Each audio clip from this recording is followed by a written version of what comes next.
Hello दोस्तों। तो आज हम लेकर आ चुके हैं the charm of soul pat का न्यू पार्ट। तो लास्ट पार्ट में हमने देखा था कि फॉक्सी ने अकेले ही सामने वाली टीम के काफी सारे सोल बीस्ट को बुरी तरीके से कायल कर दिया था। और ये देखने के बाद जनरल लू वांग से कहते हैं कि अगर तुमने ये फाइट नहीं जीती तो मैं तुम सभी को जान से मार दूंगा। पर वांग ऐसा नहीं होने देने वाला था, इसलिए वो अपने विंड मॉन्स्टर को बोलकर एक पावरफुल विंड अटैक करता है, जिससे फॉक्सी के लिए वहां पर खड़े रहना भी काफी ज्यादा मुश्किल हो जा रहा था। अब आगे इस पार्ट के स्टार्टिंग में हमें दिखाया जाता है कि उस विंड के प्रेशर में फॉक्सी अपने पंजों के जरिए बचने की कोशिश कर रही थी, पर बच नहीं पाती। वो विंड मॉन्स्टर दूसरा अटैक करता है, जिससे हिट होने के बाद फॉक्सी काफी दूर जाकर गिरती है। ये देखने के बाद जनरल लू काफी ज्यादा खुश हो रहा था और वहीं फॉक्सी की हालत काफी ज्यादा खराब हो जाती है। टेंगली तो फॉक्सी को इस हालत में देखकर परेशान हो गया था। वहीं फॉक्सी काफी ज्यादा हिम्मत जुटाकर खड़े होने की कोशिश करती है, पर खड़ी हो नहीं पाती। तो टेंगली उसे हिम्मत देने के लिए कहता है कि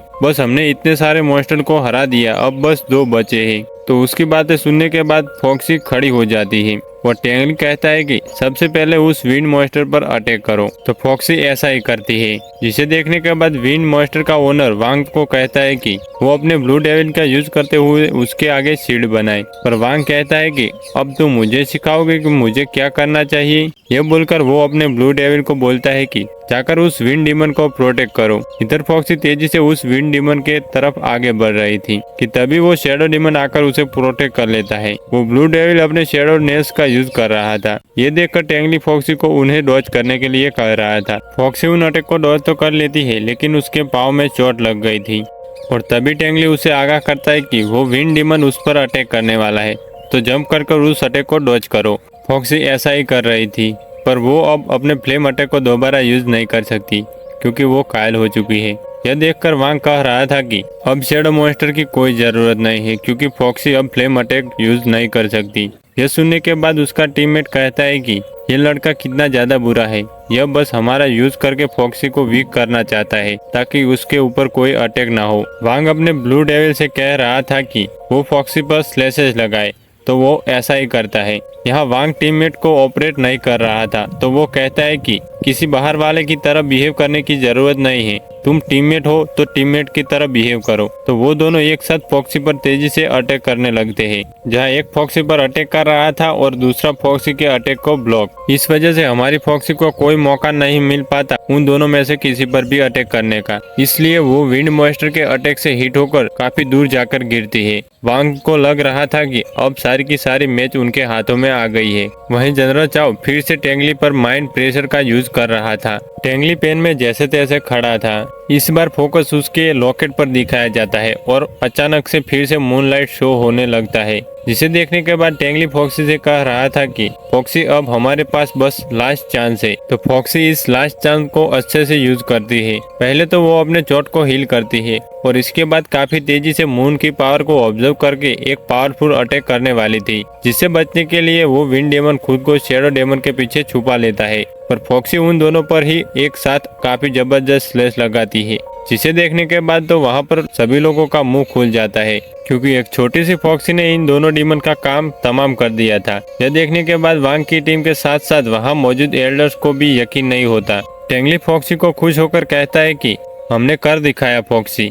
ऑडियंस इतना ज्यादा जबरदस्त मैच देखने के बाद कह रहे थे कि एक छोटी सी फॉक्स ने अकेले 10 पावरफुल बीस्ट को हरा दिया।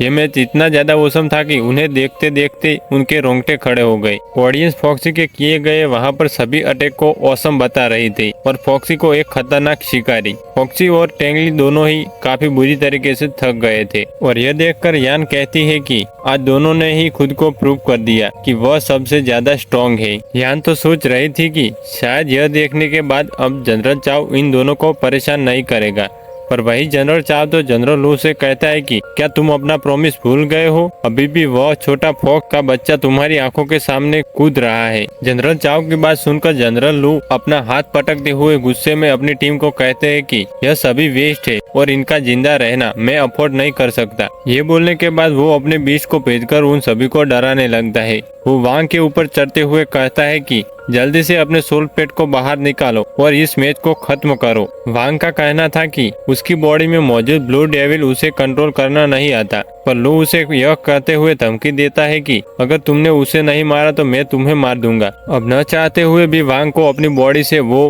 खतरनाक सेकंड स्टेज का ब्लू डीमन बाहर निकालना पड़ता है, जो कि देखने में काफी ज्यादा खतरनाक लग रहा था। और ये देखकर जनरल चाओ खुश होने लगता है। उस डेमन को देखने के बाद टेंगली फॉक्सी के लिए परेशान हो गया था, पर फॉक्सी फिर से खुद को संभालते हुए एक जोरदार अटैक करने वाली थी, पर वो डीमन तो पंजा मारकर फॉक्सी को खुद से दूर कर देता है, जिससे फॉक्सी अपने छोटे फॉर्म में आ जाती है। और यह देखने के बाद टेंगली सोच रहा था कि कैसे उसने फॉक्सी से कहा था कि अब वो दोनों मिलकर फाइट करेंगे, कैसे उसने फॉक्सी को प्रॉमिस किया था कि वो घटना दोबारा कभी नहीं होगी। तो टेंगली पुरानी बातों को याद करने लगता है और यहाँ जनरल चाओ फिर से अपने सप्रेशन को और ज्यादा स्ट्रॉन्ग कर देता है, यह कहते हुए कि अब अपनी फॉक्सी के साथ तुम भी मरोगे। यह पेन काफी ज्यादा था, पर फिर भी फॉक्सी की जान बचाने का सोचकर हमारा टेंगली अपने राग को काफी ज्यादा स्ट्रॉन्ग कर लेता है और वो व्हाइट आई डेमन की एनर्जी को यूज कर रहा था। ऐसा करने की वजह से उसकी आंखें चमकने लगती है और वो मेंटल सप्रेस की पावर से बाहर आ जाता है। उसका यह कंडीशन देखने के बाद तो जनरल चाओ की काफी ज्यादा बुरी हालत हो जाती है। वही टेंगली उस ब्लू डेविल को आगे बढ़ता हुआ देखकर फटाफट अपनी बॉडी में मौजूद उस व्हाइट आई डीमन की एनर्जी का यूज करते हुए उस बैरियर को फ्रीज कर देता है। वो बैरियर फ्रीज होते ही कांच की तरह टुकड़ों में बिखर गई थी। टेंगली तेजी से जाकर फॉक्सी को चेक कर रहा था कि ठीक है कि नहीं। फॉक्सी की ऐसी हालत देखने के बाद उसे काफी ज्यादा गुस्सा आ रहा था और यह देखकर ऑडियंस भी शॉक रह जाती है, क्योंकि टेंगली की बॉडी से डेथ फ्लेम रिलीज हो रहा था और यह देखकर वहां मौजूद सभी बीस्ट डर गए थे। यह व्हाइट डेथ फ्लेम देखने के बाद वहां का इंचार्ज सोच रहा था कि यह बच्चा व्हाइट आई डीमन की एनर्जी कैसे यूज कर सकता है। यह डेथ एनर्जी काफी ज्यादा डरावनी है। वहीं टेंगली अपने फ्लेम का यूज करते हुए अपने सामने मौजूद ब्लू डेविल को अपनी एनर्जी से मार देता है। उस ब्लू डेविल के मरते ही वांग की भी जान चली गई थी, क्योंकि एक तो उसका सोल पेट घायल हो गया था और दूसरा उसकी बॉडी में मौजूद डेविल भी मर गया था। यहाँ टेंगली से बॉडी से निकल रहा फ्लेम काफी ज्यादा बढ़ने लगता है और यह देखकर जनरल चाओ हंसते हुए कह रहा था कि बस इसी तरीके से अब तुम्हें अपनी बॉडी की भी स्पिरिचुअल पावर उस व्हाइट आई डेविल को खिलानी है और फिर तुम्हारा काम खुद ही तमाम हो जाएगा। जनरल चाओ की तो यह बात सुनने के बाद हमारा टेंगली कहता है कि उससे पहले तुम्हें हेल्प पहुंचाना पड़ेगा ना। ये बोलकर वो अपनी आंखों से डेमोनिक फ्लेम रिलीज करके जनरल चाओ को तड़पाने लगता है। इस फ्लेम की वजह से जनरल चाओ को काफी ज्यादा पेन हो रहा था। वहाँ मौजूद लोग ये देखकर चौंक जाते हैं कि कैसे टेंगली व्हाइट आई डीमन की एनर्जी का यूज कर रहा है। जनरल चाओ इस अटैक से काफी ज्यादा गुस्सा हो गए थे और अब वो सबके सामने कहते हैं कि अब मैं तुम्हें मार डालूंगा। ये बोलकर वो अपने फिनिक्स स्पिरिचुअल बीस्ट को समन करता है, जिसकी एनर्जी काफी ज्यादा थी। वहाँ मौजूद सभी लोगों को उसकी एनर्जी फील हो रही थी। यह देखकर इंचार्ज उसे कहता है कि तुम ये क्या कर रहे हो, पागल हो गए हो क्या? क्योंकि उन्हें पता था कि अगर ये फाइट आगे कंटिन्यू हुई तो यह व्हाइट आई डीमन काफी ज्यादा खतरनाक हो सकता है। पर यहाँ जनरल चाओ तो किसी की कहाँ सुनने वाला था। उसे तो मौका मिल गया था टेंगली को खत्म करने का, तो वो अपने बीस्ट को तेजी से अटैक करने के लिए कह रहा था और उसका स्पिरिचुअल बर्ड तेजी से टेंगली की तरफ आगे जाकर एक जबरदस्त हिट करता है, जिसकी वजह से वहाँ पर एक जबरदस्त ब्लास्ट हुआ था। सबको तो लग रहा था कि टेंगली अब नहीं बचेगा, पर दिखाया जाता है कि व्हाइट आई डीमन ने आकर उसे प्रोटेक्ट कर लिया था। इस व्हाइट आई डीमन को देखने के बाद वहाँ सभी के सभी लोगों के होश उड़ जाते हैं और ये व्हाइट आई डीमन फ्लेम का यूज करते हुए उस स्पिरिचुअल बर्ड को वहां से भगा देता है। व्हाइट आई डीमन अब तक टेंगली की बॉडी में रहते हुए 5th स्टेज पर पहुंच गया था और यह देखकर इंचार्ज काफी ज्यादा शॉक हो जाते हैं। तभी सभी की नजरें पड़ती है वहां मौजूद फ्लाइंग बीस्ट पर आ रहे चीफ एल्डर पर, जिन्हें देखकर जनरल चाओ के होश उड़ गए थे। और यहाँ चीफ एल्डर कहते हैं कि चाओ, मैंने तुम्हें मना किया था ना कि उस लड़के को हाथ लगाने की जरूरत नहीं है। मैं चाहता हूँ कि वो व्हाइट आई डीमन को फीड करता रहे। पर जनरल चाओ की तो डर से हालत काफी ज्यादा खराब हो गई थी और वो उनके आगे झुककर कंपकपाती हुई आवाज के साथ कहते हैं कि यह लड़का तो खुद को संभाल नहीं पा रहा था। वो व्हाइट आई डीमन उसको मार डालता, मैं तो बस उसे संभालने में हेल्प कर रहा था। पर यहाँ चीफ एल्डर कहते हैं कि मैंने सब कुछ अपनी आंखों से देखा है, यह भी कि तुम कैसे मेंटल सप्रेस का यूज करके उस लड़के को कमजोर करने की कोशिश की, साथ ही तुम उसके सोल पेट को भी वापस नहीं ले जाने दे रहे थे। अब अपनी गलतियों का पर्दाफाश होता देखकर वो काफी बुरी तरीके से डरकर माफी मांगने लगता है कि एल्डर, अब मुझसे दोबारा यह गलती कभी नहीं होगी, मुझे माफ कर दीजिए। पर एल्डर शिया गार्ड्स को कहते हैं कि इसे मॉन्स्टर आइसलैंड में सेंड कर दो। यहाँ एल्डर शिया बैटलफील्ड में जाकर अपने व्हाइट आई डीमन को वापस बुला लेते हैं। यहाँ एल्डर शिया जमीन पर अपनी टाइगर के साथ लैंड करते हुए कहते हैं कि तुम्हारे जिंदा रहने के लिए आखिर तक लड़ाई की मुझे काफी ज्यादा अच्छी लगी, लेकिन फिर भी मुझे यह असंतुष्ट करता है। क्या तुम मुझे एक और रीजन दे सकते हो कि मैं तुम्हें जिंदा छोड़ दूं? टेंगली चीफ एल्डर की बातें सुनने के बाद कह रहा था कि मुझे 10 सालों तक जिंदा रखना अपनी नजरों में ऐसा ही जैसे कि आपने किसी चींटी को जिंदा रखा हो, पर मैं वादा करता हूँ कि इन 10 सालों में मैं काफी ज्यादा स्ट्रॉन्ग बन के दिखाऊंगा कि आपको यह गलती नहीं लगेगी। यह बोलकर वो बेहोश हो जाता है, क्योंकि पहले तो उसकी बॉडी में उस व्हाइट आई डीमन ने काफी ज्यादा एनर्जी को एब्जॉर्ब कर लिया था, और दूसरा इतनी देर तक मेंटल सप्रेस की वजह से उसका माइंड भी वीक पड़ गया था। हमें यहाँ पर एल्डर शिया के साथ उस प्रिंसेस को भी दिखाया जाता है जिसके बारे में वह बात कर रहे थे। इस प्रिंसेस का नाम बाय जिनरो है, और इसके बारे में हमें नेक्स्ट एपिसोड में पता लगेगा। तो इस पार्ट की स्टार्टिंग में हमें दिखाया जाता है कि जैसे ही टेंगली सेंसलेस हो गया था, वो लोग उसे उठाकर एक बोट में ट्रांसफर कर देते हैं, जहां उसके होश लौटने पर उसे एक भारी सी आवाज सुनाई देती है, जो कि उससे कह रही थी कि तुम्हारी जिंदगी में ऐसा क्या है जो कि तुम्हें जीने के लिए इच्छा दे रहा है। यह आवाज टेंगली को जगा देती है और वो उठते ही काफी ज्यादा पेन बर्दाश्त करता है, पर फिर अपने सामने चीफ एल्डर को देखकर कह रहा था कि क्या तुम यहाँ पर अपने व्हाइट आई डीमन को अपने साथ ले जाने आए हो? यह सुनकर चीफ एल्डर का कहना था कि जब तुम्हारी जिंदगी आखिरी सांसें ले रही होगी, मैं उस वक्त उस व्हाइट आई डीमन को लेने आऊंगा, क्योंकि तब तक तुम उसका खाना बन चुके होगे। फिलहाल तो तुम उसका सोर्स हो जिससे उसे पावर मिल रहा है, तो मैं अभी तुम्हें उससे क्यों दूर करूंगा। ये सुनने के बाद टेंगली गुस्से में कहता है कि अगर ऐसी ही बात है तो क्या तुम्हारे अंदर हिम्मत नहीं है कि तुम उस व्हाइट आई डीमन को अपनी बॉडी में रख पाओ, या फिर तुम्हें इस बात से डर लगता है कि वो तुम्हें जिंदा निकल जाएगा।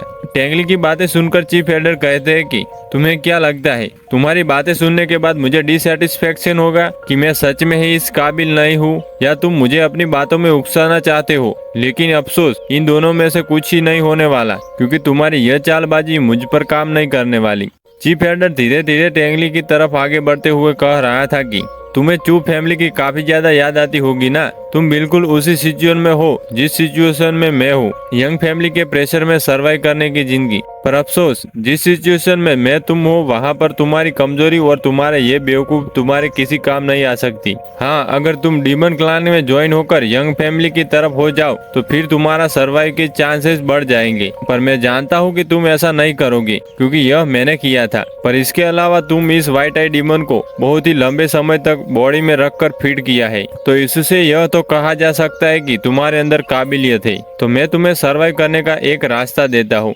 टेंगली गुस्से में बस बातें सुन रहा था, पर यह वाली बात आते ही कि चीफ एल्डर उसे सर्वाइव करने का मौका दे रहे हैं, वो एक्टिव होकर कहता है कि क्या कहा तुमने? चीफ एल्डर कहते हैं कि ये बोट असल में डीमन आइसलैंड की तरफ जा रही है, पर तुम काफी ज्यादा लकी हो। इसके अलावा अगर तुम डीमन आइसलैंड में नहीं जा सकते, तुम्हारे अंदर इतनी हिम्मत नहीं है, तो दूसरा रास्ता एक और है तुम्हारे लिए। हमारे जो प्रिंसेस है, उन्होंने सोल कॉन्ट्रैक्ट किया था उस व्हाइट आई डीमन के साथ जब वो सिर्फ 13 साल की थी। वो उसे अभी तक फीड करती है, और उस व्हाइट आई डीमन ने कहा था कि जब वो फर्स्ट स्टेज पर पहुंच जाएगा तो वह प्रिंसेस की बात मानने लगेगा। इसके बाद चीफ एल्डर उसे प्रिंसेस को दिखाते हैं जो कि उस बोट में मौजूद थी। टेंगली भी उस प्रिंसेस को देखने लगता है। यहाँ चीफ एल्डर बता रहा था कि प्रिंसेस ने मुझसे रिक्वेस्ट किया कि मैं तुम्हें यहाँ से तुम्हारे घर जाने दूं, पर सच कहूँ ये उतना अच्छा नहीं कि जितना तुम मुझसे भीख मांगो मैं तुम्हें रहम खाकर यहाँ से जाने दूं। अब उसकी ऐसी बातों पे टेंगली को काफी ज्यादा गुस्सा आ रहा था। यह सोच के कि मेरी पूरी फैमिली को खत्म करने के बाद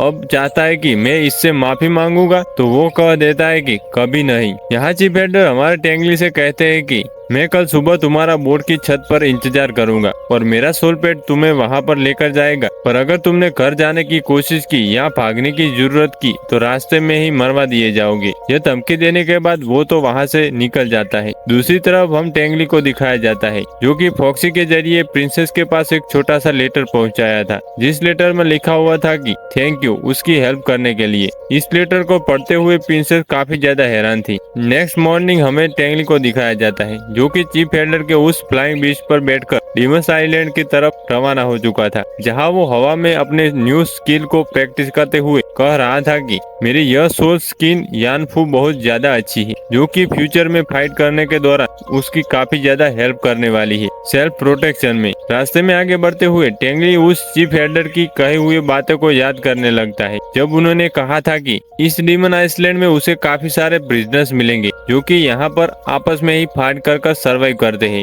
ये प्रिजनर्स आइलैंड 3 साल में सिर्फ एक बार ओपन होता है और लास्ट तक सर्वाइव करने वाले को हम डीमन पैलेस में ले जाते हैं। चीफ एल्डर ने यहाँ पर हमारे टेंगली को इसलिए भेजा था कि वह प्रिंसेस की बातों को ना टाल सके उसे जिंदा रखने के बारे में, और दूसरा अगर टेंगली कैपेबल ना हो तो वो इस प्रिजन आइलैंड में काफी सारे लोगों के साथ फाइट करके ही खुद ही मर जाएगा। जहाँ वो इस बात को उसे क्लियर भी कर देता है कि अगर तुम वहाँ पर सर्वाइव नहीं कर पाए तो कोई भी मुझे ब्लेम नहीं करेगा कि मैंने तुम्हें जिंदा नहीं छोड़ा। यह सारी बातें सोचते हुए हमारा टेंगली उस आइसलैंड के काफी ज्यादा करीब पहुंच चुका था। टेंगली को चीफ एल्डर ने यह धमकी दी थी कि वह भागने के बारे में सोचे भी नहीं, क्योंकि वो व्हाइट आई डीमन जो कि उसकी बॉडी में मौजूद है उस पर सोल ट्रैकिंग लगी हुई है, तो वो एक पॉइंट के बाद उसे लेकर यहाँ से भागने की कोशिश करेगा तो वो व्हाइट आई डीमन उसे खुद ही मार देगा। अब वो फिर भी अपनी जिंदगी को रिस्क में डालते हुए तेजी से उस आइसलैंड की तरफ जा रहा था। टेंगली आगे बढ़ते हुए सोच रहा था कि बस उसे किसी भी तरीके से सर्वाइव करना होगा।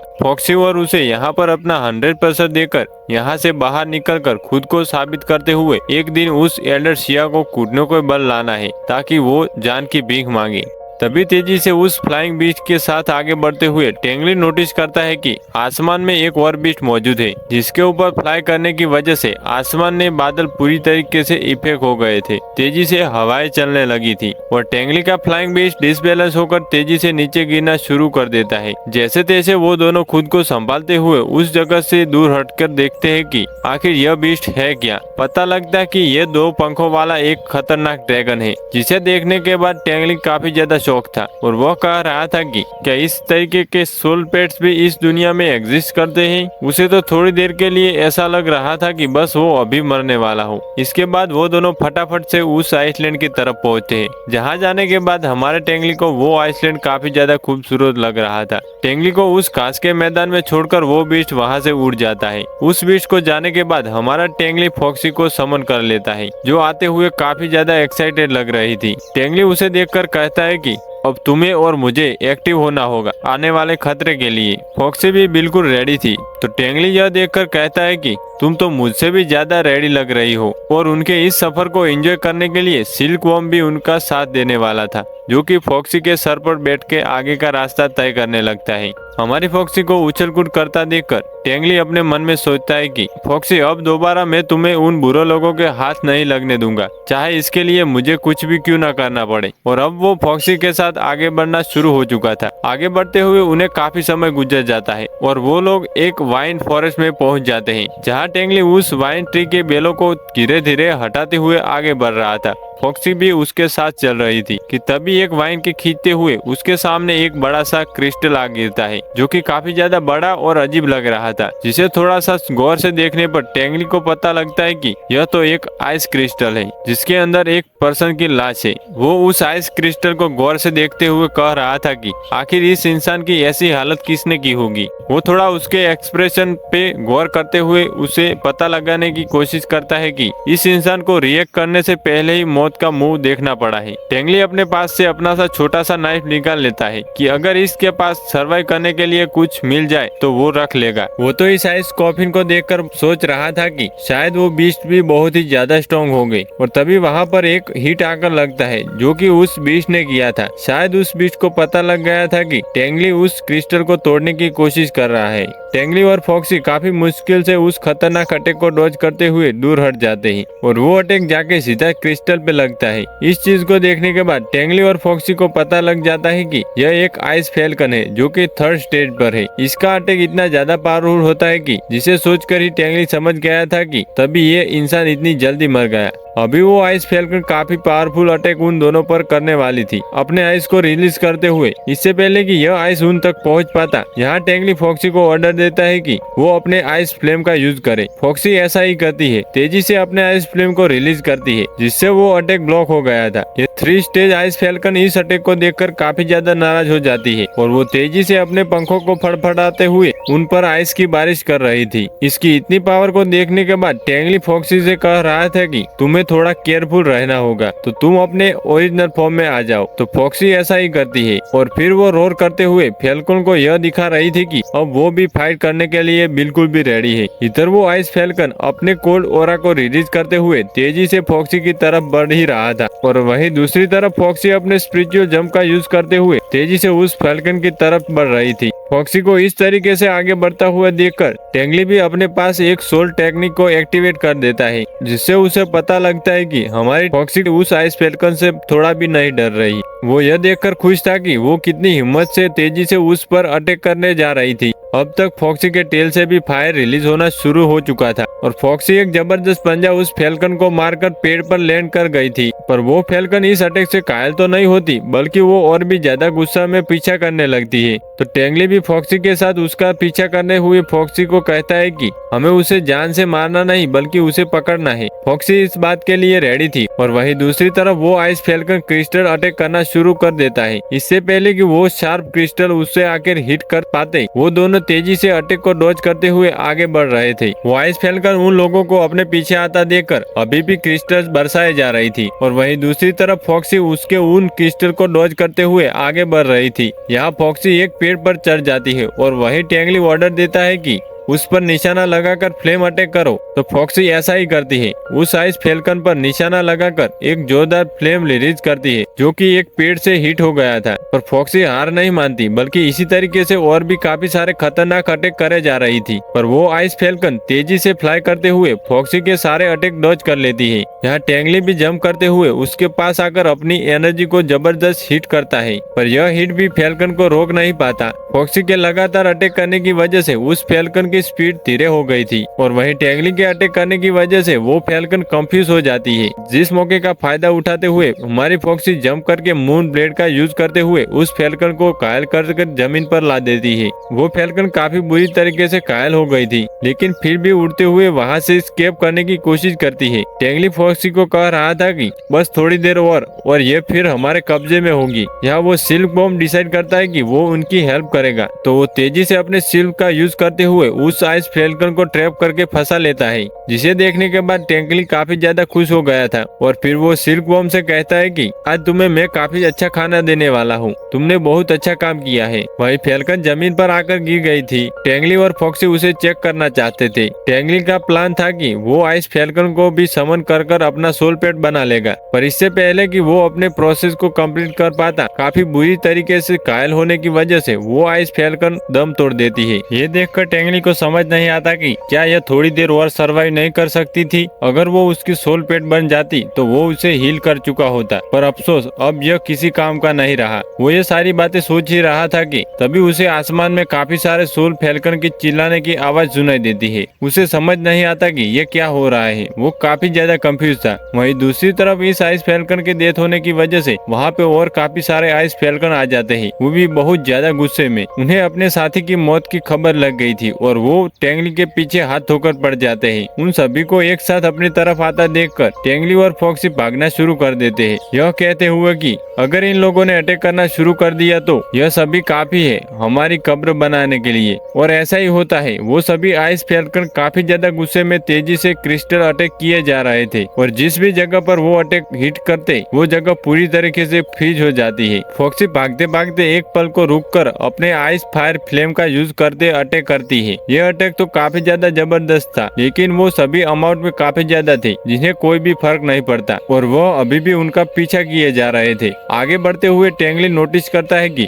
आगे की सारी जमीन फ्रीज हो चुकी है और अगर वो इसके कांटेक्ट में आया तो वो भी बुरी तरीके से फ्रीज हो जाएगा। वहीं पीछे से वो सारा आइस फैल्कन का झुंड उसे पूरी तरीके से घेर चुका था और अब वो आगे और पीछे दोनों तरफ से बुरी तरीके से फंस चुका था। ये तो ऐसी सिचुएशन हो जाती है कि आगे कुआ और पीछे खाई। और इसी के साथ हमारा यह पार्ट यहीं पे खत्म होता है।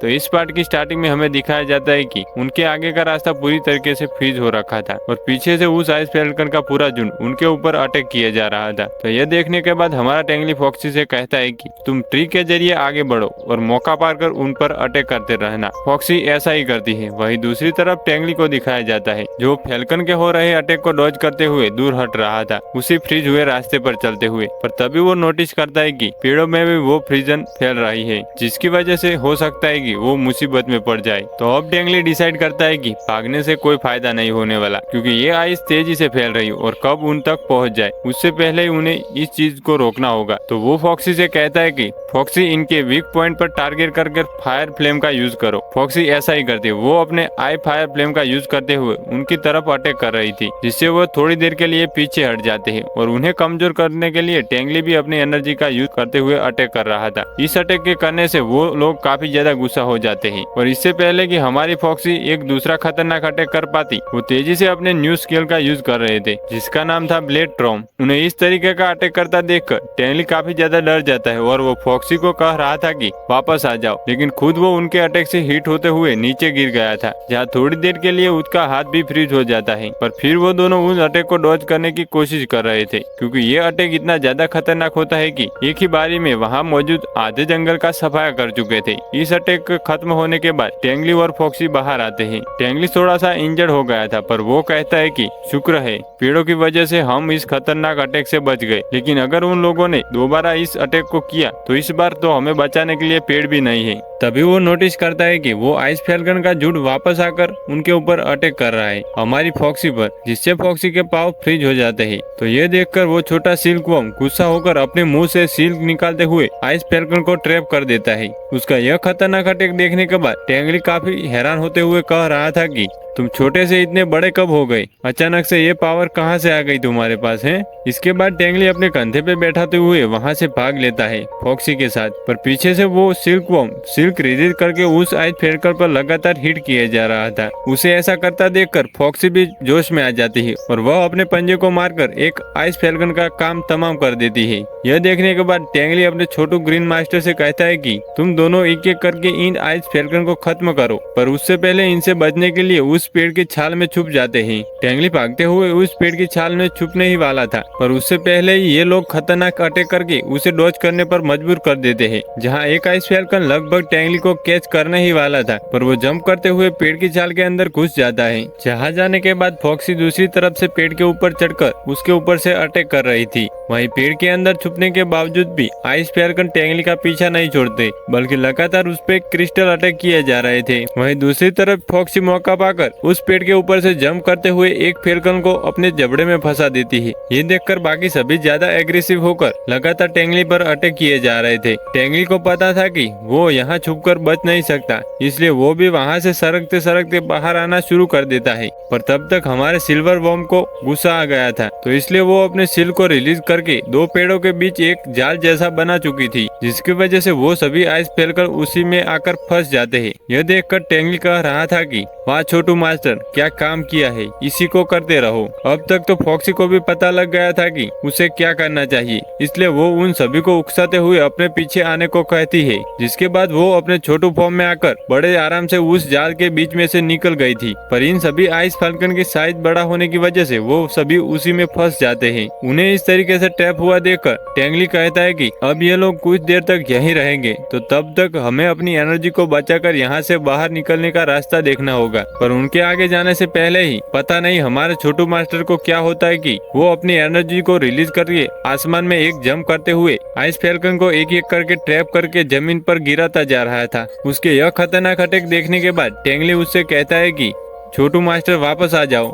ऊपर काफी ज्यादा खतरा है, तुम्हारा ऐसा करना इतना भी जरूरी नहीं। पर छोटू मास्टर उसकी बात नहीं सुनते, बल्कि तेजी से एक ककून में ट्रांसफर होने लगते हैं, जहां वो इस ककून के अंदर उन आइस फैल्कन को भी ट्रैप कर रहा था। टेंगली को लगता है कि ऐसा करने की वजह से शायद वो जिंदा नहीं रहेगा। वो कहता है कि यह वाला जो कदम तुमने उठाया है ना, यह बहुत ही ज्यादा खतरनाक है। थोड़ी ही देर में सभी फैल्कन का नामो निशान मिट चुका था। और वहीं दूसरी तरफ हमारा छोटू मास्टर एक ककून में ट्रांसफर हो जाता है और पेड़ के जरिए वहीं लटक रहा था। पहले तो टेंगली को लगता है कि शायद वो नहीं रहा, पर थोड़ा पास जाने के बाद उसे उसकी एनर्जी महसूस होती है तो वो समझ जाता है कि वो अभी जिंदा है। अब वैसे तो टेंगली को वहाँ से निकलना था, पर वो छोटू मास्टर को अकेले छोड़कर नहीं जा सकता था ना। तो रात में कैंप फायर जलाते हुए वो फॉक्सी को कहता है कि हमारा छोटू मास्टर ककुन में ट्रांसफर हो गया है, तो जब तक वो विकसित नहीं हो जाता हमें यहाँ पर रहकर उसे प्रोटेक्ट करना होगा। वहाँ स्टे करते हुए फॉक्सी की फाइट काफी सारे खतरनाक बीच से होती है, जहाँ हमारी फॉक्सी अकेले ही उन सभी बीच का काम तमाम करे जा रही थी।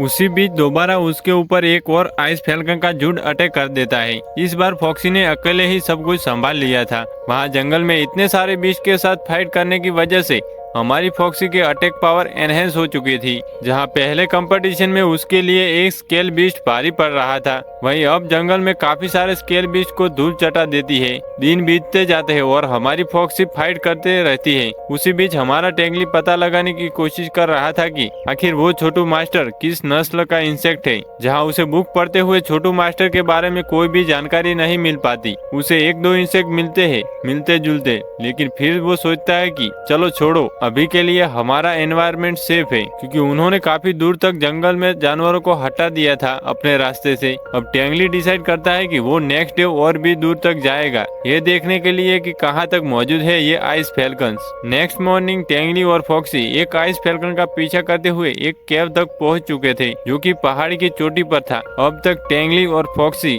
उसका पीछा करते करते काफी दूर तक आ चुके होते हैं, जहाँ उनके पीछे और भी काफी सारे आइस फैल्कन पड़ जाते हैं। यह देखने के बाद टेंगली फॉक्सी से कहता है कि उसके पीछे केव के अंदर एंटर करो। जहाँ फॉक्सी चट्टानों को जंप करते हुए तेजी से उसके पीछे पीछे उस केव के अंदर एंटर हो गई थी। यह देखकर टेंगली कहता है कि फॉक्सी और मैं कितने दिनों तक इसका पीछा करते हुए इसके अड्डे का पता लगाया है। और अब टेंगली हमारे छोटू मास्टर की तरफ देखते हुए कह रहा था कि अब उसके पास कोई खतरा नहीं मौजूद, इसका मतलब वो अब अच्छे से ग्रो कर सकता है। टेंगली दूर से छोटू मास्टर को देखकर कह रहा था कि तुम अपना ख्याल रखो, हम लोग जल्द से जल्द तुम्हारे पास वापस आते हैं। टेंगली ऊपर चढ़ते हुए कह रहा था कि उसने एक्सपेक्ट नहीं किया था कि इतने पहाड़ के ऊपर इतना बड़ा केव मौजूद होगा। अंदर जाते टेंगली को दिखता है कि पूरा का पूरा केव पूरी तरीके से फ्रीज हो रखा है। अंदर का टेम्परेचर काफी ज्यादा गिरा हुआ था। टेंगली आगे बढ़ते हुए नोटिस कर रहा था कि इस जगह पर मौजूद जितने भी वाइन्स है वह बाहर के मुकाबले काफी ज्यादा डार्क है और उनकी क्वालिटी भी पहले वाले से ज्यादा बेहतर है। इसका मतलब अंदर उन्हें और भी कुछ अच्छा देखने को मिल सकता है। यही सोचते हुए दोनों आगे बढ़ने लगते हैं। आगे बढ़ते हुए टेंगली और फॉक्सी को तेज हवा का झोंका महसूस होता है, जो कि काफी ज्यादा कोल्ड था। इसे बर्दाश्त करने के बाद टेंगली समझ गया था कि इस जगह का टेम्परेचर नेचुरली नहीं गिरा है, बल्कि अंदर कुछ तो मौजूद है, जिसकी वजह से यह टेम्परेचर लगातार गिर रहा है। और ज्यादा अंदर जाने पर टेंगली और फॉक्सी को एक आइस फैल्कन की टूटी हुई टेल नजर आती है, जिसे देखकर टेंगली कहता है कि पर अभी तो इसमें से एक भी यहाँ पर मौजूद नहीं, पर फिर भी अंदर की जगह काफी ज्यादा ठंडी लग रही है। इसलिए वो फॉक्सी को फाइट करने के लिए रेडी होने को कहता है, क्योंकि शायद अंदर कुछ और भी ज्यादा खतरनाक हो सकता है। टेंगली अपने माइंड डिटेक्शन से ट्राई कर रहा था यह पता लगाने का कि आखिर उसके आसपास कौन सी एनर्जी मौजूद है। उसे ऐसा करने पर आगे काफी बड़ा खतरा महसूस होता है, तो वो फॉक्सी से कह रहा था कि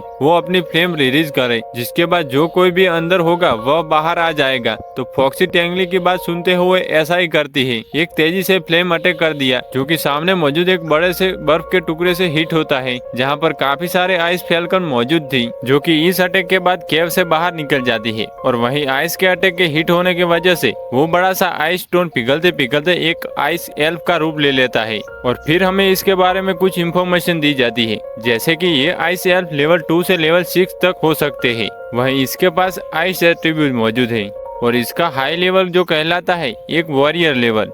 इसे देखने के बाद टेंगली बताता है कि यह आइस एल्फ असल में एक सेकंड लेवल का एल्फ है, जो कि अभी सिर्फ एक बच्चा है, पर इसकी आइस एट्रीब्यूट की पावर इतना ज्यादा स्ट्रॉन्ग है कि इसने अकेला ही इस पूरे के पूरे केव को फ्रीज करके रखा हुआ है। अगर वो इस तरीके के बीच को एक सोल पेट बना ले तो फिर उसकी एनर्जी और ज्यादा इंक्रीज हो जाएगी और उसके पास यन के साथ साथ यान एनर्जी भी आ जाएगी। टेंगली को ये आइस एल्फ काफी ज्यादा अमेजिंग लग रहा था। वो डिसाइड करता है कि वो इसे अपना सोल पेट बनाएगा। तो वो फॉक्सी से कहता है कि फॉक्सी लगते हैं काम पर, और वो तेजी से उसकी तरफ आगे बढ़ते हुए देखता है कि वो कोई मूवमेंट नहीं कर रहा, जबकि वो अभी अभी इस आइस क्रिस्टल से अवेक हुआ था। उसे यह काफी ज्यादा अजीब लगता है कि ये एल्फ कोई भी मूवमेंट नहीं कर रहा। तो वो फॉक्सी से कहता है कि फॉक्सी, अब सारी चीजें तुम्हारे ऊपर डिपेंड करती है, देख लो तुम्हें क्या करना है। इसलिए वो फॉक्सी के फायर एट्रीब्यूट को अवेक करते हुए फॉक्सी को कहता है कि अटैक करो। तो फॉक्सी तेजी से आगे बढ़ते हुए उस आइस शेल्फ के पाव पर एक छोटा सा कट लगा देती है, जिस कट के लगने के बाद वो आइस शेल्फ जोर से चिल्लाता है और अपने डिफेंस टेक्निक को यूज करके अपनी चोट को भी हील कर लेता है। यह देखकर टेंगली सोच रहा था कि सच में ये बहुत ज्यादा पावरफुल होगा फ्यूचर में, क्योंकि इसकी डिफेंस टेक्निक काफी ज्यादा स्ट्रॉन्ग है। वो इस आइस एल्फ को देखकर खुश हो रहा था कि इतने में उस एल्फ को गुस्सा आ जाता है। तो उसे गुस्से में देखने के बाद फॉक्सी टेंगली के पास आकर उसे प्रोटेक्ट करने लगती है। वही वो एल्फ गुस्से में अपने पास से आइस नीडल्स निकालते हुए उन पर अटैक कर चुकी थी। लकीली ये अटैक हमारे फॉक्सी और टेंगली को हिट नहीं होता, बल्कि उसके आगे आकर रुक जाता है। टेंगली उसके इस अटैक को देखने के बाद कह रहा था कि लगता है खुद को प्रोटेक्ट करने के लिए अपने आप को डिफेंस कर रहा है। इससे फाइट करके थोड़ी देर के लिए इसे शांत करना होगा, क्योंकि आखिर यह तो एक है तो बच्चा ही ना, जिसे हर्ट नहीं किया जा सकता। तो टेंगली फॉक्सी को कहता है कि मूनलाइट ब्लेड अटैक करो, लेकिन इस पर ज्यादा जोर से अटैक मत करना। तो फॉक्सी ऐसा ही करती है, तेजी से आगे बढ़ते हुए एक मूनलाइट स्लैश लगाती है। फॉक्सी ने यह स्लैश उस एल्फ को डराने के लिए किया था और होता भी ऐसा ही है। वो एल्फ डर के मारे वहाँ से भागने वाला थी, पर तभी पत्थर से टकराने की वजह से जमीन पर गिर जाती है, जिसकी वजह से उसे चोट लग गई थी। अब बच्चा होने की वजह से चोट लगने पर वो रोना शुरू कर देता है और उसके रोते ही उसकी आंखों में से आइस टीयर्स गिरने लगते हैं, जो कि आपस में टकराते हुए एक ब्यूटीफुल नॉइस क्रिएट करने लगते हैं। और हमारा छोटा सा आइस एल्फ इसे खेल की तरह देखकर खुश होने लगता है। उसे इस तरीके से अपने आंसू के साथ खेलता देखकर टेंगली कह रहा था कि ये देखने में क्यूट भी लग रहा है और थोड़ा सा स्टूपिड भी, पर अगर फ्यूचर में इसे अच्छे से ट्रेन किया जाए तो यह बहुत ही ज्यादा पावरफुल बन सकता है। टेंगली फॉक्सी से कहता है कि अब देखकर लग रहा है कि फाइट करने की कोई जरूरत नहीं, बस तुम तेजी से आगे बढ़ते हुए उसके आसपास एक फायर का घेरा बना दो। तो फॉक्सी ऐसा ही करती है, घेरा बना देती है। आगे बढ़ते हुए उस आइस केल के आसपास वो भी फायर का यूज करते हुए। पहले तो उस आइस एल्फ को काफी ज्यादा डर लग रहा था कि उसके आसपास ये क्या आ गया, और वो तो उसे छूकर चेक करने लगती है कि आखिर ये क्या है, पर बेचारे की उंगली जल जाती है, जिससे कि वो बहुत ही क्यूट सा मुंह बना रहा था। टेंगली उससे कहता है कि डरने की जरूरत नहीं, मैं तुम्हें दुनिया दिखाने के लिए यहाँ से बाहर ले जाऊंगा। क्या तुम्हें दुनिया नहीं देखनी? अब इससे पहले कि टेंगली इस आइस एल्फ को अपना सोल पेट बना पाता, उसे एक तेजी से एनर्जी महसूस होती है, जिससे कि उसे पता लग जाता है कि काफी सारे आइस एल्फ का झुंड उसकी तरफ आ। तो वो कहता है कि ये लोग बहुत गलत वक्त पे आ गए हैं। अभी तो वो इस आइस एल्फ को अकेले छोड़ भी नहीं सकता और यहाँ से जा भी नहीं सकता, इसलिए वो तेजी से फॉर्मेशन बनाना था। पर इससे पहले कि वो प्रोसेस खत्म हो पाता, तब तक काफी ज्यादा लेट हो चुका था, क्योंकि अभी तक वह सारे के सारे आइस एल्फ केव के अंदर आ चुके थे। टेंगली को गुस्सा तो काफी ज्यादा आ रहा था कि उसे इतना पास आकर उसे छोड़ना पड़ रहा है, पर फिर भी वो अपने हाथ को पीसते हुए वहाँ से निकल चुका था, क्योंकि उस आइस एल्फ को अपना सोल पेट बनाने के चक्कर में वो फॉक्सी को खतरे में नहीं डाल सकता। टेंगली वहाँ से निकलते हुए कहता है कि जैसे ही उसने की एंट्री ली थी, तभी उसे और फॉक्सी को तेज हवा का झोंका खाने को मिला था, जिसका मतलब यही है कि शायद यश दूसरी तरफ से आए होंगे। तो अगर वह इधर उधर नजर दौड़ाते तो टेंगली और फॉक्सी तेजी से आगे बढ़ते हुए छुपने का एक रास्ता ढूंढ चुके थे। जहाँ जाने के बाद टेंगली फॉक्सी से कह रहा था कि तुमने काफी ज्यादा हार्ड वर्क किया था, थोड़ा रेस्ट कर लो। वो बोलकर वो उसे वापस बुलाकर दूसरा रास्ता ढूंढना शुरू कर देता है। वो पतले रास्ते से धीरे धीरे बिना शोर किए आगे बढ़ रहा था, जहाँ उसे पता लगता है कि इतनी पतली जगह में होने की वजह से वो सभी आइस फैनकल यहाँ पर एंटर नहीं कर। पर आगे बढ़ते हुए उसे काफी बुरा लग रहा था कि वो आइस एल्फ इतना ज्यादा पावरफुल भी निकल गया। तभी उसे उसके हाथ में फॉर्मेशन की एक और लेयर नजर आती है, जिससे कि उसे पता लग गया था कि ये दूसरी सोल असल में हमारी आइस एल्फ की है। वैसे तो वह ज्यादा कंफ्यूज हो रहा था कि ये अपने आप यहाँ पर कैसे आ गई, पर वो यह सोचकर खुश था कि चलो इसे पकड़ना काफी ज्यादा आसान था। पर वो किस तरीके की बीस्ट है जो अपने आप ही हाथ में आ गई। इसका मतलब यही है कि वो खुद से टेंगली को अपना मास्टर बना चुकी है। इसके बाद टेंगली सीधा अपने सोल स्पेस में जाता है, जहाँ उसे वो आइस एल्फ देखने को मिल गई थी। टेंगली उस आइस एल्फ को वहाँ पर देखने के बाद कह रहा था कि तुम्हें देखने से लग रहा है कि तुम्हें सोल कॉन्ट्रैक्ट के बारे में कुछ है, जो तुमने बिना किसी रीजन के इसे एक्सेप्ट कर लिया। वो तो काफी ज्यादा क्यूरियस होकर टेंगली के आसपास घूमना शुरू कर देती है। टेंगली उसे देखकर कह रहा था कि अब जब तुम यहाँ आई गई हो तो तुम्हें एक अच्छा सा नाम देना होगा। थोड़ा सोचते हुए टेंगली उसे नाम देता है निंग। निंग नाम सुनने के बाद तो वो आई सेल्फ काफी ज्यादा खुश लग रहा था, जैसे कि उसे यह नाम काफी ज्यादा पसंद आया है। यहाँ टेंगली निंग से कह रहा था कि नहीं, तुम मेरा थोड़ा सा वेट करो, मैं तुम्हें बाहर बुलाऊंगा जब तुम्हारा सोल पावर अच्छी तरीके से रिस्टोर हो जाएगी। निंग से बातें करते हुए टेंगली रियलाइज करता है कि जैसे कि कोई उसके आसपास मौजूद है। सोल स्पेस में से वापस आने के बाद नजर दौड़ाने पर उसे दो लोग नजर आते हैं जो देखने में काफी ज्यादा खतरनाक लग रहे थे। अब यह एक प्रिजनर्स आइसलैंड है, तो इसका मतलब यह है कि ये बाकी सारे सर्वाइवर्स है जो उन्हें गुस्से में घूर रहे थे। फॉक्सी भी उन्हें गुस्से में घूरना शुरू कर देती है। उन्हें देखकर वो मोटा पर्सन जिसका नाम जांग लुओ था, वो अपने साथी से कहता है कि मैंने तुम्हें कहा था ना कि केव के अंदर चलते हैं, कुछ इंटरेस्टिंग मिलेगा। उसका साथी जिसका नाम सांग लियांग था, वो कहता है कि ठीक है, फिर इनके साथ मजे करते हैं। और अब वो टेंगली से कह रहा था कि हम लोग तुम्हें ऐसी मौत देंगे जिसके बारे में सोचते हुए तुम्हें काफी ज्यादा खुशी मिलेगी, क्योंकि हम इतने भी बेरहम लोग नहीं हैं जो किसी को भी ज्यादा तड़पाए। टेंगली को उसकी बातों पर गुस्सा आ रहा था और वही हाल था फॉक्सी का भी। और इसी के साथ ये एपिसोड यहीं पे खत्म होता है।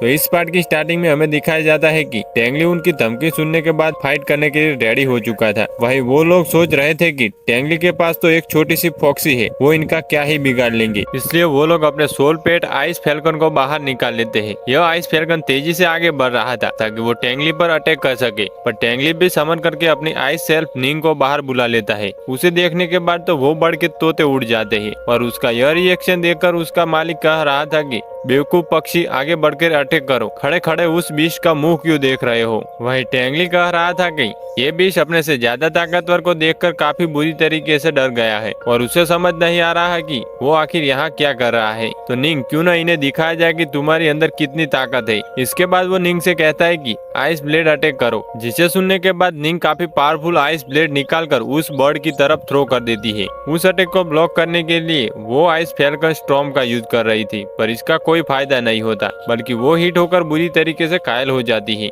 निंग का ये पावरफुल आइस ब्लेड अटैक देखने के बाद वो दोनों ही प्रिजनर काफी बुरी तरीके से डर जाते हैं। वही निंग भी उन्हें काफी गुस्से में घुरकर डराने लगती है, जिससे तो उनकी हालत काफी ज्यादा खराब हो जाती है। वो तो कहते हैं कि इस बच्चे से अभी नहीं लड़ा जा सकता, तो हमें यहाँ से जल्द भागना होगा। यह बोलते ही वो दोनों वहाँ से 9-2-11 होने का ट्राई कर रहे थे, पर भागते वक्त उनके पास से एक स्क्रॉल नीचे गिर जाता है। पर वो दोनों इस बात को ज्यादा ध्यान नहीं देते, बल्कि फिलहाल तो उन्हें अपनी जान की पड़ी थी, क्योंकि उन्हें पता लग जाता है कि हमारा टेंगली एक सोल वॉरियर है और उससे जितना जल्द हो सके यहाँ से बच के निकलना होगा। उन्हें वहाँ से भागता देखकर यहाँ टेंगली निंग से कहता है कि जाकर डबल आइस ब्लेड का यूज करो, ये यहाँ से भागने नहीं चाहिए। तो निंग उनका रास्ता रोकने के बजाय आइस वॉल का यूज करते हुए अपना ही रास्ता रोक लेती है। उसकी इस नादानी को देखकर टेंगली कह रहा था कि देखो, आइस वॉल का मतलब होता है कि सामने वाले इंसान के आगे आइस वॉल क्रिएट करो, और डबल आइस वॉल का मतलब होता है कि उसके आगे और पीछे वॉल क्रिएट करना, जिससे कि वो भाग न पाए।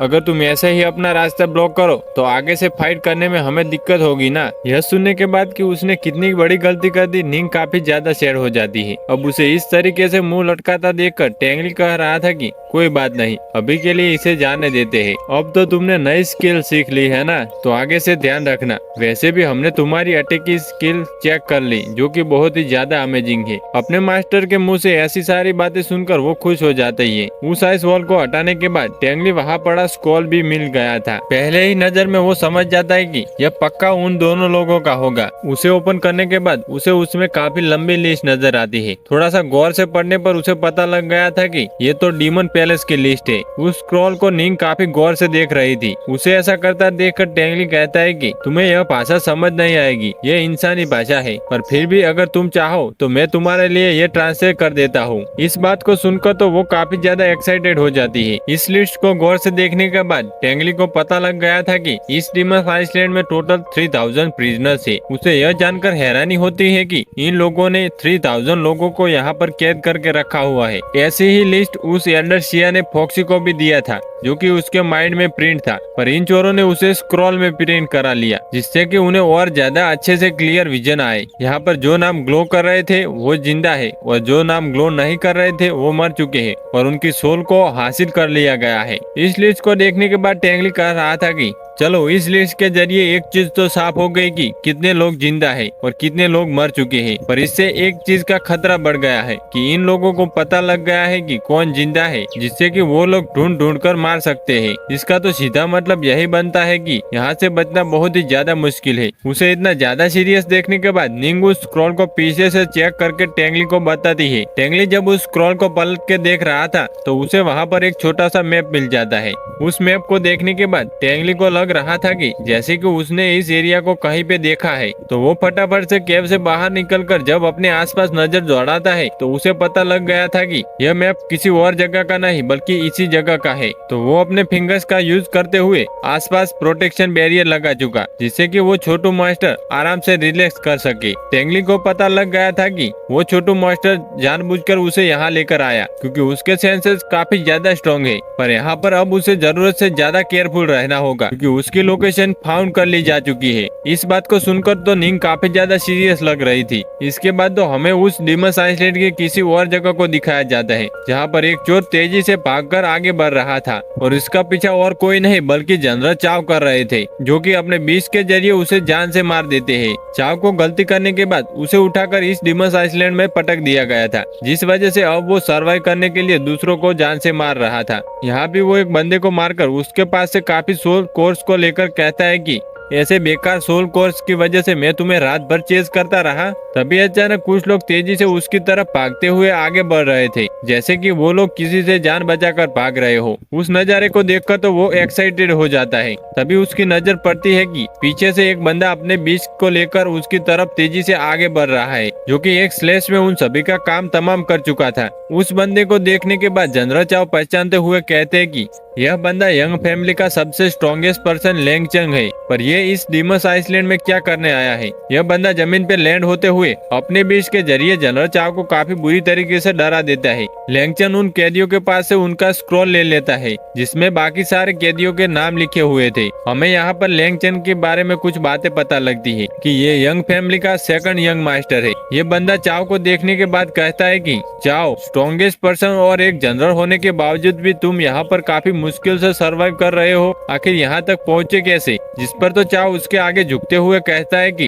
यंग मास्टर, मैं तो बस आपकी फैमिली की हेल्प कर रहा था और देखो आज मेरी क्या हालत हो गई। यह सुनकर लेंगचन काफी गुस्सा हो जाता है कि तुम्हारी हिम्मत कैसे हुई हमारी फैमिली का नाम लेने की, जिसका नमक खा रखा है उसी की बदनामी कर रहे हो। तुमसे जो करने के लिए कहा गया था वो तो तुमसे किया नहीं गया। वो लड़का आज भी जिंदा घूम रहा है। अब यह बात सुनने के बाद चाव का गुस्सा अपने बीच पर निकल रहा था, तो चाव लेंगचन को फिर से मनाने के लिए उससे कह रहा था कि आपको एक बार मेरी बात सुन लेनी चाहिए। अब वो उसे क्या बताता है हमें यह नहीं बताया जाता। नेक्स्ट सीन में हमें ट्री केव का सीन दिखाया जाता है जहाँ पर टेंगली और फॉक्सी एक साथ रेस्ट कर रहे थे। वो सोते हुए अपने सपने में अपने फादर को देखता है जो कि उसे जगा रहे थे, जहाँ वो अपने फादर को देखकर काफी ज्यादा खुश हो जाता है। फ्लैशबैक के जरिए हमें पता लग रहा था कि उसके फादर के साथ उसकी बॉन्डिंग कितनी ज्यादा स्ट्रॉन्ग थी कि उसके फादर उसे सोल पेट ढूंढने को कह रहे थे। वो बिल्कुल दोस्तों की ही तरह काफी ज्यादा टाइम एक साथ एंजॉय करते हैं, जहाँ हमें पता लगता है कि टेंगली के फादर कितना ज्यादा चुलबुले किस्म के इंसान थे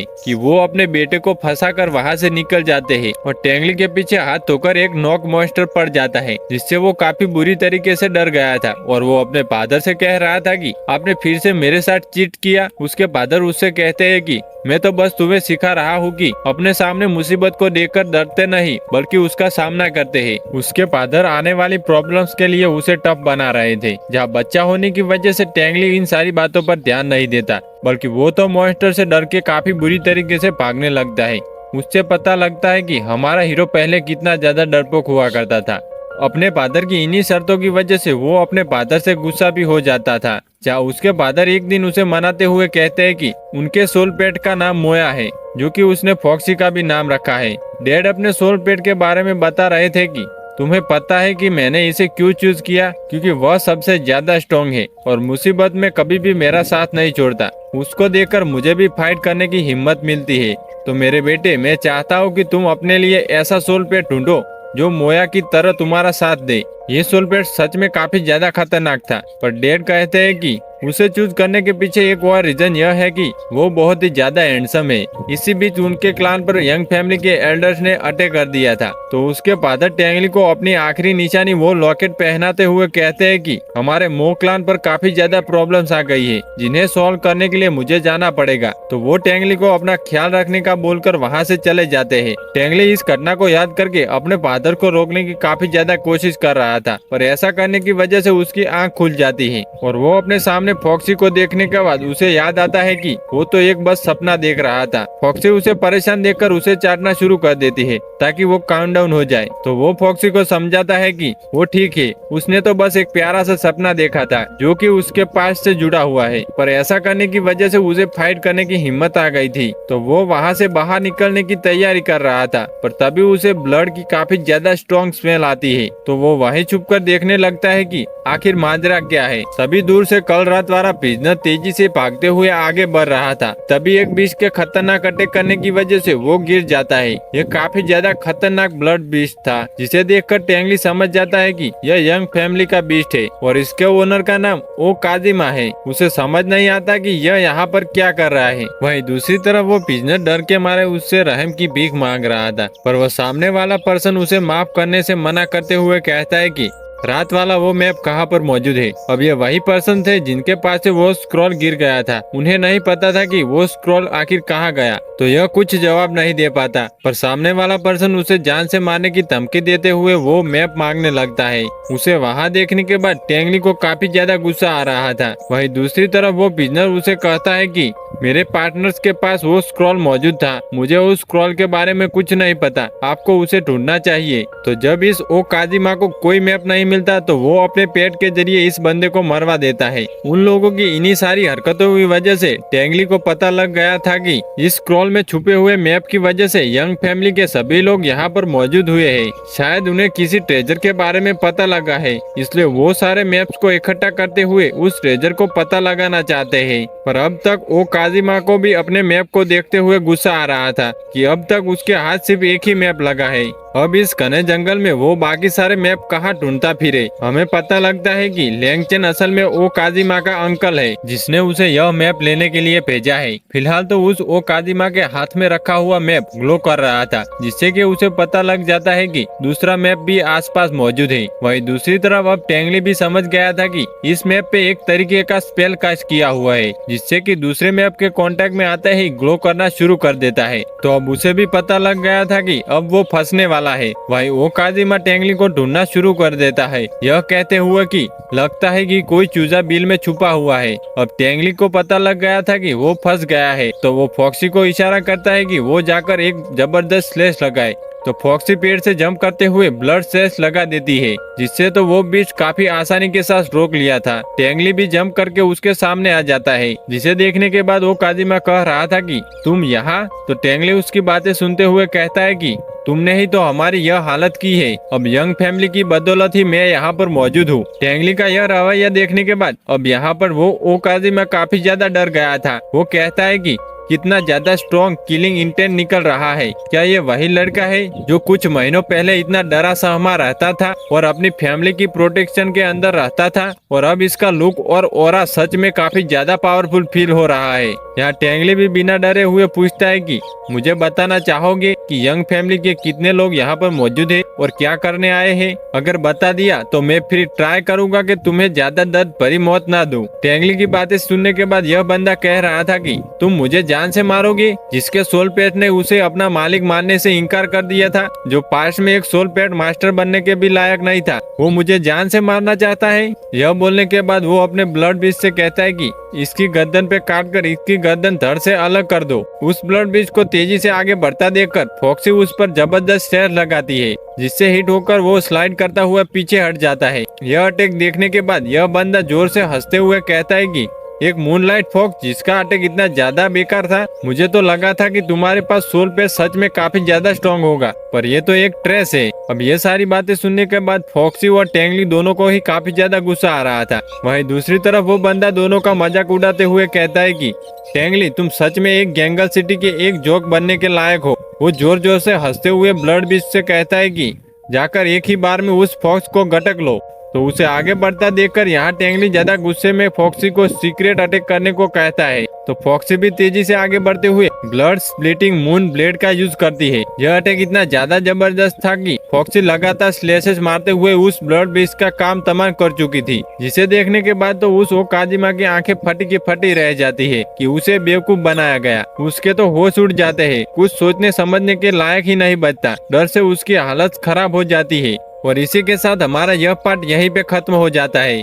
तो इस पार्ट की स्टार्टिंग में हमें दिखाया जाता है कि वो बंदा कह रहा था कि पहले तुम लोग कमजोर होने का नाटक कर रहे थे ना, ताकि तुम लोग ये सीक्रेट अटैक करके मेरी बीस्ट को मार सको। तो उसकी बातें सुनने के बाद टेंगली काफी स्क्रिप्ट से स्माइल करते हुए कहता है कि तुमने अभी पता लगाया, पर अब तक तो काफी ज्यादा देर हो चुकी है, क्योंकि फॉक्सी ने अटैक कर करके उस बीस्ट का काम तमाम कर दिया था। और अब फॉक्सी तेजी से बढ़ते हुए उस इंसान पर अटैक करने के लिए आगे बढ़ रही थी, पर वो बंदा अपने आसपास एक विंड फॉर्मेशन क्रिएट करके फॉक्सी को खुद से दूर कर देता है, जिससे फॉक्सी स्लाइड करते हुए काफी पीछे हट चुकी थी। इधर ये बंदा काफी ज्यादा गुस्सा हो जाता है अपने बीस्ट के मरने पर, और फिर वो अपने दूसरे बीस्ट को समन करते हुए कह रहा था कि टेंगली अब देखना, मैं तुम्हें टुकड़ों में काट डालूंगा। ये बीस्ट ब्लड 30 बीस्ट ही था, पर फर्स्ट स्टेज का, जो कि पहले वाले से काफी ज्यादा खतरनाक था, जिसे देखकर टेंगली समझ जाता है कि अब फॉक्सी खतरे में पड़ने वाली है, क्योंकि इस बीस्ट का अटैक काफी ज्यादा फास्ट और पावरफुल होता है। और टेंगली को पता था कि फॉक्सी का डिफेंस इतना ज्यादा स्ट्रॉन्ग नहीं है कि वो इस अटैक को हैंडल कर पाए।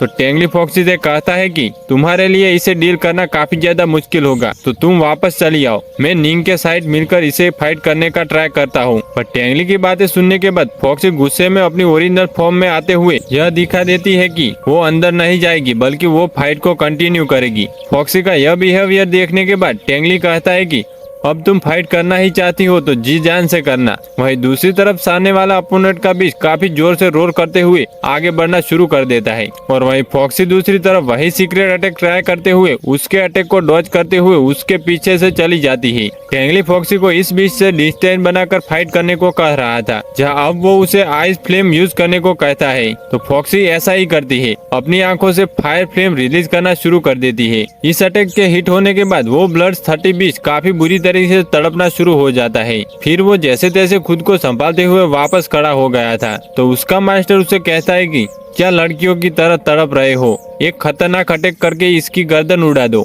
जैसे ही वो बीच फॉक्सी की तरफ आगे बढ़ता है, टेंगली उसे शैडो टेक्निक का यूज करने को कह रहा था, जिससे फॉक्सी उसके तेज अटैक को काफी इजीली डॉज कर पा रही थी। फॉक्सी उसे अपने पीछे पीछे दौड़ाने लगती है, जिससे वो बीच फ्रस्ट्रेट हो जाता है। उसका मास्टर उसे कह रहा था कि क्या चूहे बिल्ली की तरह उसे चेज कर रहे हो, मैंने कहा ना उस पे एक खतरनाक अटैक करो। अब वो अपने ऑरा को भी रिलीज कर देता है, जिसकी वजह से उसका बीच अब पहले से भी ज्यादा खतरनाक लग रहा था। इस अर्थ टेक्निक का यूज करने की वजह से वो जैसे ही जमीन पर पाँव रखता है, जमीन का हिस्सा धीरे धीरे टुकड़ों में बंटना शुरू हो गया था। फॉक्सी और टेंगली दोनों ही इस अटैक से बचने के लिए पेड़ के ऊपर जंप कर देते हैं। तो अब मौका पाकर वो सामने वाला अपोनेंट एक स्टॉर्म टाइप का अटैक क्रिएट कर देता है, जिससे बीच के इस अटैक से फॉक्सी उसमें फंस जाती है। वो निकलने की कोशिश कर रही थी, पर निकल नहीं पाती। इससे पहले कि वो उस अटैक को हिट होकर जमीन पर गिर पाती, टेंगली उसे विंड अटैक करके बचा लेता है। और अब सामने वाला पर्सन अपने बीच को एक ब्लड ब्लेड अटैक करने को कहता है, जिसके अटैक करने की वजह से टेंगली जिस डाली पर खड़ा था वो डाली टूटकर गिर जाती है। टेंगली के जमीन पर आते ही यह बंदा अपने फॉग वाइन्स का यूज करना शुरू कर चुका था। अब उसके इस अटैक की वजह से चारों तरफ से उन्हें बेलें घेर चुकी थी, और अब आसपास काफी बुरी तरीके से धुआं छा गया था। टेंगली को खतरे में देखने के बाद फॉक्सी तेजी से उसके पास आने लगती है। इधर वो वाइन्स टेंगली को ट्रैप कर पाती उससे पहले ही यह बंदा हंसते हुए कहता है कि देखना अब तुम्हारी लाशें बिछी होंगी यहाँ पर। लेकिन फॉक्सी उन वाइन को डॉज करते हुए आगे बढ़ने लगती है, और वहीं टेंगली उन वाइन्स को रोकने के लिए अपने आइस पावर का यूज करते हुए उन्हें सभी को फ्रीज कर चुका था। तो अब फॉक्सी आगे बढ़ते हुए उस बीच पर चार्म अटैक करती है, जिसका पता लगते ही उसका मास्टर अपने बीच के ऊपर से वो चार्म अटैक हटा देता है। अब इससे पहले कि फॉक्सी उस बीच पर कोई अटैक कर पाती, वो उसे हिट करते हुए दूर फेंक चुका था। टेंगली भी आगे बढ़ते हुए फॉक्सी को बचा नहीं पाता, क्योंकि वो खुद उस वाइन्स में ट्रैप था। अगर वो इन वाइन्स को टच कर देता तो वो पॉइजन उसकी बॉडी में फैल जाता। यहाँ उस ब्लड 30 बीच का ओनर कहता है कि इस फॉक्स को छोड़कर उसके ओनर को पकड़ के उससे जान से मार दो। अब अपने मास्टर की बात सुनने के बाद इससे पहले कि वो बीच हमारे टेंगली पर अटैक कर पाता, तभी टेंगली निंग के साथ कांटेक्ट करके अपने आगे आइस वॉल क्रिएट कर लेता है, जो कि इतना ज्यादा पावरफुल था कि उस बीच के काफी बार हिट करने के बाद भी वो नहीं तोड़ पाता। और उसका मास्टर फ्रस्ट्रेट होकर कह रहा था कि और ज्यादा फोर्स लगाओ, पर इससे भी उसे कोई फायदा नहीं होता, बल्कि इस वॉल को कुछ भी नहीं हुआ था। वहीं दूसरी तरफ फॉक्सी काफी गुस्से में उस बीच को हिट करने की कोशिश कर रही थी, पर हिट कर नहीं पाती। यह देखने के बाद वो बंदा कहता है कि जैसा उसका मालिक है वैसा ही बेवकूफ फॉक्स, यह जानते हुए कि वो मेरे बीच को हरा नहीं पाएगी, फिर भी वो कोशिश किए जा रही है। यह बंदा लगातार टेंगली और फॉक्सी की बुराई किए जा रहा था, जिसे सुनकर टेंगली को काफी ज्यादा गुस्सा आने लगता है। दूसरी तरफ वो बंदा ऐसे दिखा रहा था कि जैसे कि वो काफी ज्यादा पावरफुल है और फ्यूचर में वो और भी ज्यादा पावरफुल हो जाएगा। यहाँ वो बंदा अपने यंग फैमिली के बारे में बातें करने लगता है, जिसे सुनने के बाद टेंगली को अपने फादर की याद आने लगती है कि यंग फैमिली की वजह से उसके फादर उसके साथ बर्थडे मनाए बिना ही चले गए और दोबारा कभी लौट के नहीं आए। यहाँ तक कि इसी यंग फैमिली की वजह से उसका पूरा क्लान डिस्ट्रॉय हो गया है। अब उन्हें इनके अंडर रहना पड़ रहा है। टेंगली यह सारी बातें याद करते हुए बुरी तरीके से गुस्से में भर चुका था। दूसरी तरफ वो बीच जोर जोर से रोर कर रही थी, पर फॉक्सी उसके सामने का वॉल तोड़ देती है उससे फाइट करने के लिए। टेंगली फॉक्सी से कहता है कि वापस आ जाओ, मुझे अब नीम को लाने दो, आगे की फाइट वो संभाल लेगा। पर फॉक्सी अंदर जाने को तैयार नहीं थी, बल्कि वो अपना ऑरा रिलीज करते हुए गुस्सा शो करने लगती है, जोर जोर से ऑरा रिलीज करके, जिसे ऐसा करता देखकर टेंगली काफी ज्यादा हैरान था। वही उसका अपोनेंट हंसते हुए कहता है कि कितना बेवकूफ फॉक्स है, एक तो पावरफुल भी नहीं और उससे अपने मास्टर की बात भी नहीं सुनता। फॉक्सी अपने मास्टर के बारे में ऐसी बातें सुनने के बाद काफी ज्यादा गुस्से में रोर करने लगती है। उसे इतना ज्यादा गुस्से में रोर करता देखकर टेंगली को याद आता है कि फॉक्सी ने क्लिफ के ऊपर भी ऐसा ही किया था। तो क्या इसका मतलब अब ये है कि फॉक्सी अब ब्रेक थ्रू करने वाली है? और होता भी ऐसा ही है। फॉक्सी की आंखों से काफी ज्यादा पावरफुल तेज रोशनी निकलना शुरू हो चुकी थी। उसके चारों तरफ काफी पावरफुल और स्ट्रॉन्ग ऑरा रिलीज होना शुरू हो जाता है और वो वन टेल फॉक्स से टू टेल फॉक्स में कन्वर्ट हो जाती है। और उसका यह डेमोनिक ऑरा देखने के बाद वो भी जो कि तेजी से उसकी तरफ बढ़ रहा था, वो डर के मारे वहीं पर रुक जाता है। और उस स्ट्रॉन्ग इविल स्पीड को वहाँ पर देखने के बाद तो इस बंदे की भी हालत काफी ज्यादा खराब हो जाती है।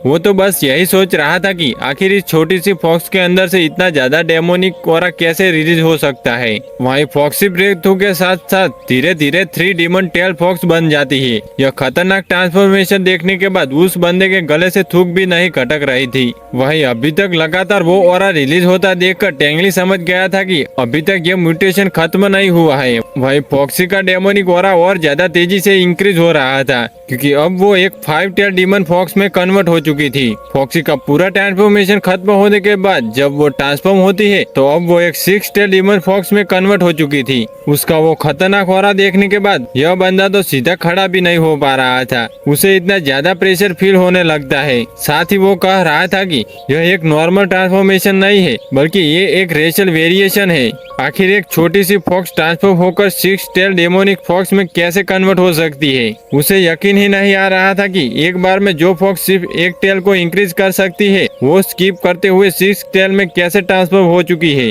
वो उस डीमन फॉक्स की पावर को देखने के बाद पूरी तरीके से हैरान था। उस पर तो सबसे ज्यादा उस बंदे को इस बात पे हैरानी हो रही थी कि ये 9 टेल फॉक्स असल में हमारे टेंगली की है। अगर उसने अपनी आंखों से नहीं देखा होता तो उसे यकीन ही नहीं होता कि इतनी पावरफुल पेट भी एग्जिस्ट करता है। दूसरी तरफ फॉक्स अपना डेमोनिक फ्लेम रिलीज करते हुए एक जबरदस्त स्लैश सामने वाले बीस्ट पर लगाती है, जिससे उसका खेल खत्म हो चुका था। एक अटैक में उस बीस्ट को मारने के बाद अब वो सीधा उसके ओनर पर झपट्टा मारती है। अपने ऊपर मौत को खड़ा देखकर वो बंदा रहम की भीख मांगने लगता है कि मुझे छोड़ दो, मैं तुम्हें यंग फैमिली की सारी इंफॉर्मेशन दे दूंगा। मुझे मिलाकर इस पूरे जंगल में यंग फैमिली के 5 मेंबर मौजूद हैं, जिन्हें चैंग कंट्रोल कर रहा है और वो सभी यहाँ पर ट्रेजर ढूंढने आए हैं। टेंगली ये सारी बातें सुनने के बाद फॉक्सी को उसे छोड़ने को कहता है और उसे पूछ रहा था कि तुम लोग यहाँ पर कौन सा ट्रेजर लेने आए हो। वो बंदा डरते हुए टेंगली के सामने झुकते हुए कह रहा था कि असल में हम लोग यहाँ एल्डर छिया से छुपते छुपाते आए हैं, ताकि वो सारे के सारे मैप हासिल करके ब्लड आई मैसेज नाम की उस टेक्निक को हासिल कर सके।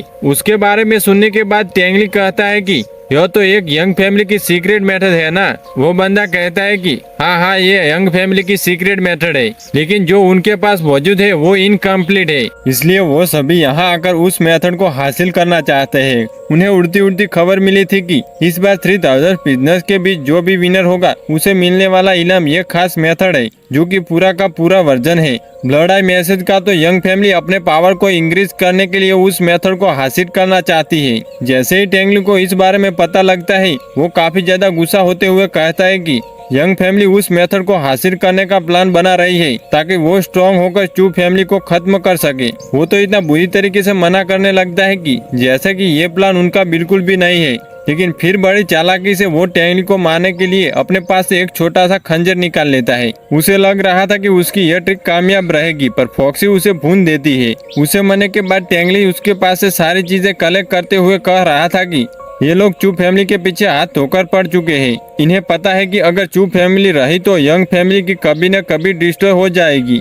इसलिए ये लोग किसी भी तरीके से बस चू फैमिली को खत्म करना चाहते हैं, पर मैं ऐसा नहीं होने देने वाला। यह बोलने के बाद टेंगली सारी चीजों को कलेक्ट करता हुआ फॉक्सी के साथ वहाँ से निकल जाता है। वही दूसरी तरफ अब तक लैंगचन के जरिए चाओ को भी पता लग गया था कि वो लोग यहाँ पर क्या करने आए हैं। तो चाओ उनके साथ मिलकर कहता है कि ठीक है, मैं यंग फैमिली के लिए वो सारे स्क्रॉल कलेक्ट कर लूंगा। एक स्क्रॉल तो उसके पास ही मौजूद था, जो कि यंग फैमिली को ऑफर करते हुए कहता है कि क्या आप लोग यहाँ से मुझे निकालने में हेल्प करोगे अगर मैं आपको वो सारे स्क्रॉल ला दूँ? अगर आप ऐसा नहीं करते हो तो मैं सालों तक यहीं पड़ा रहूंगा और फिर बाहर आपकी हेल्प करने के लिए कोई और भी नहीं होगा। लैंगचन को यह ऑफर काफी काम का लगा था, तो वो चाओ के पास से उसका ट्रेजर मैप लेते हुए कहता है कि ठीक है, मुझे यह डील मंजूर है, पर वो सारे के सारे स्क्रॉल मेरे पास होने चाहिए। ये बोलने के बाद वो स्क्रॉल को चेक करता है, जिसमें से एक छोटी सी एनर्जी रिलीज हो जाती है, जिसे देखकर लैंगचन थोड़ा सा हैरान नजर आ रहा था। वही दूसरी तरफ हमें फॉक्सी को दिखाया जाता है, जो कि क्लिफ के ऊपर काफी तेजी से रोर करते हुए अपनी एनर्जी रिलीज कर रही थी, क्योंकि फाइट जीतने और ब्रेक थ्रू करने के बाद वो काफी ज्यादा खुश है और वो अपना चोट को हील करते हुए वापस से टेंगली के पास पहुँच जाती है, जो की केव में रेस्ट कर रहा था। अपने 6 टेल छोटी सी फॉक्सी को देखने के बाद वो उसे रेस्ट करने को कहता है, क्योंकि आज उसने काफी ज्यादा हार्ड वर्क किया था। फॉक्सी को वापस भेजने के बाद टेंगली अपने लेवल को चेक कर रहा था, क्योंकि फॉक्सी के ब्रेक थ्रू करने की वजह से उसका भी सोल मास्टर होने का रियलम इंक्रीज हो चुका था। अब वो यन यार रियलम पर है। वही दूसरी तरफ वो व्हाइट आई डीमन भी 3rd स्टेज पर पहुंच गया था। उसकी वजह से टेंगली भी अब काफी ज्यादा स्ट्रॉन्ग हो चुका था। टेंगली व्हाइट आई डेविल को बाहर निकालते हुए अपनी सोल को कंज्यूम करा रहा था ताकि वो और ज्यादा स्ट्रॉन्ग हो सके, क्योंकि टेंगली को पता था कि आगे आने वाले सफर में उसे लैंगचन के साथ फाइट करनी होगी, जो कि यंग फैमिली का सबसे स्ट्रॉन्गेस्ट पर्सन माना जाता है। टेंगली व्हाइट आई डेविल को बाहर निकालने के बाद सोच रहा था कि यह अभी 3rd स्टेज पर है, पर व्हाइट आई डेविल की एनर्जी देखने के बाद काफी ज्यादा शॉक होते हुए कहता है कि ऐसा कैसे हो सकता है, क्योंकि व्हाइट आई डेविल ब्रेक थ्रू करते हुए 4th स्टेज पर पहुंच गया था। वैसे तो टेंगली उसके ऑरा से हिट होकर गिर जाता है, लेकिन उसका लेवल देखने के बाद वो काफी ज्यादा शॉक था। इसके बाद हमें लैंगचन को दिखाया जाता है, जो कि अपने बीच पर बैठकर आसमान से उस जंगल पर नजर रख रहा था। उसे भी व्हाइट आई डेविल के बारे में थोड़ी सी नॉलेज तो थी, तो उसे बस टेंगली को ढूंढने के लिए उस व्हाइट आई डेविल को ढूंढना है। यह सोचते हुए वो तेजी से आगे बढ़ रहा था, तभी उसकी नजर केव पर पड़ती है, जिसमें से काफी ज्यादा तेज रोशनी निकल रही थी। तो वो अपने बीच के साथ उसी तरफ मुड़ जाता है और इसी के साथ हमारा यह पार्ट यहीं पे खत्म होता है। नेक्स्ट पार्ट कमेंट कर दे। तो मिलते हैं नेक्स्ट वीडियो में।